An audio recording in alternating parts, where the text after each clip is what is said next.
You're watching the station that's working for you. Now, WMAR 2 News. Hi, I'm Ashley James with your WMAR 2 News update. It's election day and hundreds of thousands of voters in Maryland will be heading to the polls. Some things to remember: you must go to your designated polling place. If this is your first time voting, you may need to show your ID. You can bring 1 or 2 children under the age of 18 with you to vote, and you are allowed to bring printed material in the voting booth with you. No selfies are allowed inside. The polls will remain open until 8 o'clock tonight. A polling place in Northwest Baltimore has been relocated because of vandalism.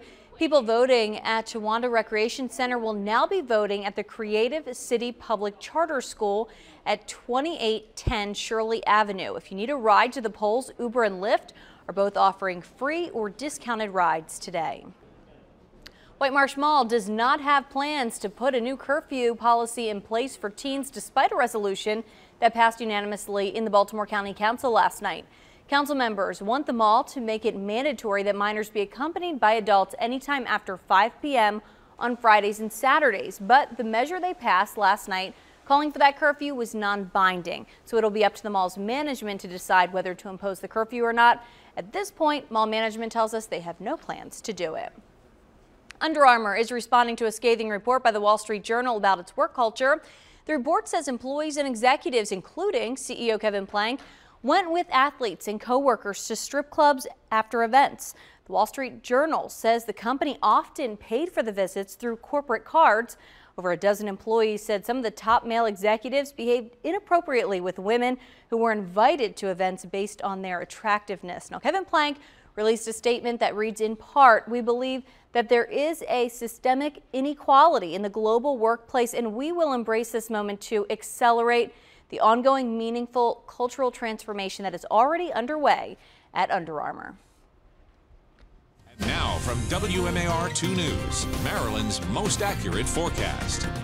All right, it is Tuesday, it is election day, and we do have some risky weather, some severe weather out there. But with that said, this should not stop you from voting because there is a way around it. So we'll talk about the severe weather risk as we go through the rest of the morning hours into the early afternoon, especially for the Western Shore. I'm going to break that down for you. The biggest threats, if the thunderstorms do turn severe, will be damaging winds and also an isolated tornado possible, cannot be ruled out. The Storm Prediction Center does have us in a marginal risk in the green and a slight risk for severe weather in the yellow coloring for today. So this is what we're working with and the timing on this. So as we go through the morning hours, that's going to be the biggest chance that we'll see the scattered showers and the thunderstorms possibly turning severe. And then we'll have another round as we go into your afternoon, your early afternoon, lunchtime around 2 o'clock, as that cold front will make its way through, again, the Western Shore.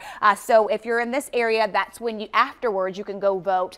And then across the Eastern Shore about 2 to 5, we could see that. So around 6 o'clock, everybody should pretty much be in the clear at that point. And you know, the polls stay open till about 8 o'clock this evening. And then things start to dry out. We'll get more sunshine in the forecast for your Wednesday and also your Thursday. Once again, this is a severe weather alert day. And the timing on this morning to the early afternoon, 9 a.m. to 2 p.m. across the metro. The Eastern Shore about 2 p.m. to 5 p.m. The biggest threats will be the damaging wind, and the isolated tornado cannot be ruled out. Here's your 7-day forecast as we continue through the rest of the next several days. Well, temperatures this afternoon are going to be in the upper 60s, close to 70, closer to seasonal by Wednesday with lots of sunshine. Thursday dropping below average. Rain returns on Friday, and then it gets cold as we head into next weekend. Ashley?